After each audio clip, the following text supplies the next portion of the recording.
Sahabat kebun emas kalian, kita sudah bercerita bahwa emas paling gampang untuk dipakai mengukur biaya di masa yang akan datang. Ini salah satu konsep emas sebagai lindung nilai. Jadi daya beli Anda itu tetap sama. Selain emas itu sebagai daya lindung, emas juga tadi saya terangkan juga bisa sebagai alat ukur biaya di masa yang akan datang. Selain dari itu, saya juga punya contoh lain. Ini pengalaman pribadi lagi, sekali lagi. Misalnya begini. Tahun 2007, nah ini buat teman-teman atau sahabat kebun emas yang senang bermain properti, emas bisa jadi alat ukur untuk properti. Contoh begini, tahun 2007, saya membeli sebuah rumah di Bogor Nirwana Residen di sana. Harga rumah itu 1 miliar rupiah. Kalau diukur dengan emas tahun 2007, di mana harga emas tahun 2007 itu sebesar 200.000 per gram, maka nilai rumah tersebut kalau diukur sama emas itu setara dengan 5 kg emas. Tahun 2010 rumah ini saya jual laku 1,4 miliar. Laku 1,4 miliar. Seneng.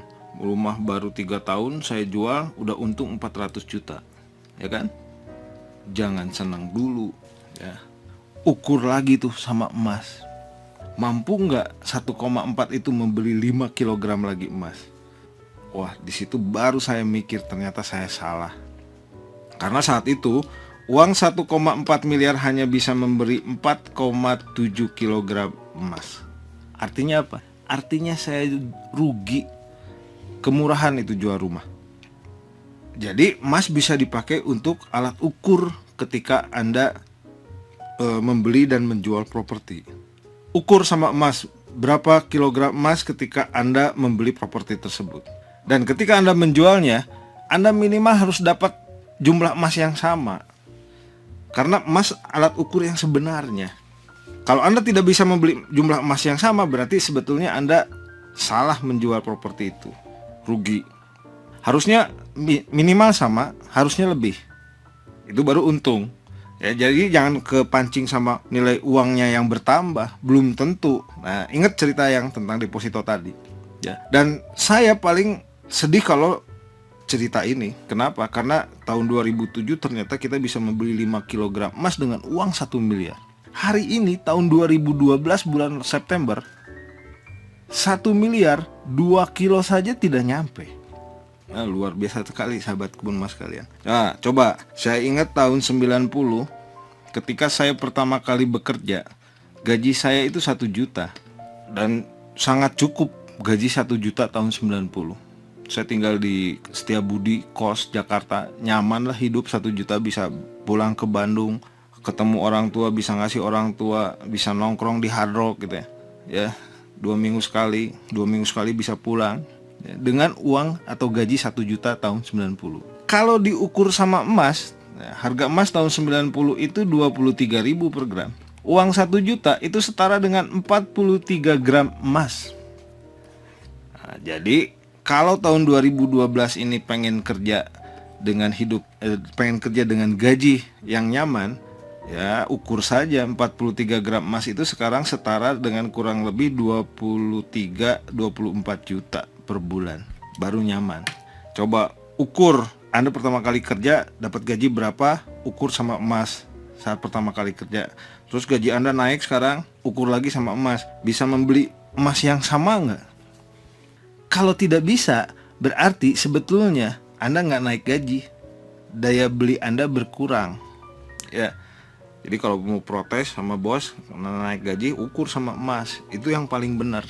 Coba rasakan. Makanya jangan heran kalau misalnya penghasilan naik tapi hidup makin susah. Ya itu tadi, karena kenaikannya itu tidak seimbang dengan inflasinya. Emas kan zero inflasinya. Ingat, emas itu zero inflasinya. Itu emas sebagai alat ukur. Nah, kemudian ada sifat emas yang lain. Emas itu mudah. Artinya mudah diperoleh.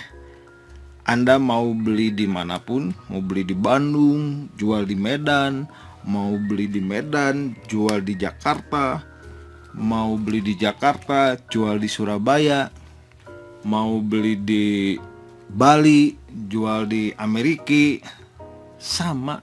gampang, ya, sama gampangnya.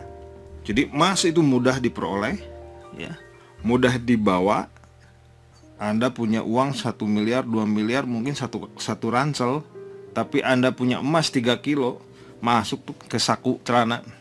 Ya. Jadi emas punya sifat mudah, mudah diperoleh, mudah dibawa, ya, mudah disimpan, mudah dicairkan. Saya pernah kok jual emas di London, saya pernah jual emas di Prancis.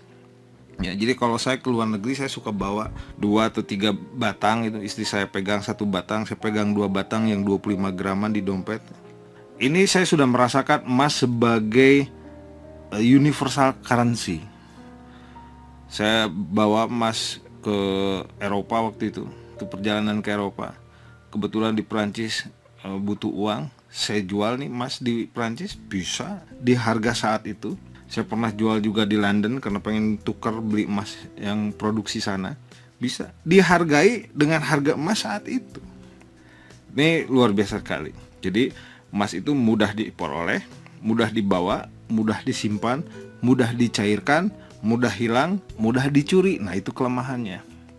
Oleh karena itu, kalau punya emas, saran saya tidak disimpan di rumah. Ya, sewalah safe deposit box itu di bank, ya.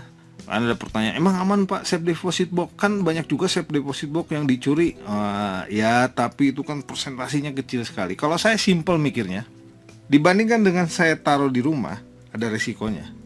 Ditaruh di safe deposit box juga ada resikonya. Tapi mana resiko yang lebih kecil? Ya jelas di safe deposit box. Orang itu ruangannya tahan api. Saya pilih di safe deposit box. Untuk emas-emas fisik yang sudah dikuasai. Murah kok, banyak di bank-bank besar itu. Anda tinggal datang ke bank besar bilang mau sewa safe deposit box. Dan bank memang tidak menjamin isi safe deposit box. Dia hanya menyewakan tempat. Ya, dan tempat itu bisa kita pakai untuk simpan ijazah, simpan sertifikat rumah dan sebagainya dan sebagainya. Tapi saran saya memang tidak disimpan di rumah. Memang kalau orang tua zaman dulu gali tanah simpan di bawah, ya is oke lah ya, itu zaman dulu. Tapi kalau zaman sekarang kan ada safe deposit box yang lebih praktis, kenapa kita nggak pakai itu saja? Ini hanya sekedar saran saja. Nah, kemudian emas ini juga sangat pribadi dalam pengertian begini. Kalau Anda punya uang 1 miliar, Anda simpan di bank, minimal teller bank itu tahu Anda punya uang 1 miliar. Minimal loh, teller bank. Lebih jauh lagi PPATK segala macam tahu Anda punya uang 1 miliar. Tapi Anda punya emas 3 kilo, gak ada yang tahu selain orang yang Anda kasih tahu. Ya, sangat pribadi. Gak ada yang tahu. Gak kenapa aja. Ya, karena sifatnya itu sangat pribadi. Tidak ada penyusutan. Oke, Anda beli asuransi pendidikan. Begitu Anda bayar, 10-15% itu jatahnya agent.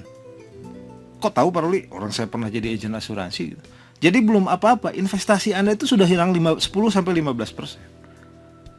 Tapi emas tidak. Jadi tidak ada penyusutan. Keindahan dan kebanggaan, itu hal lain tentang emas.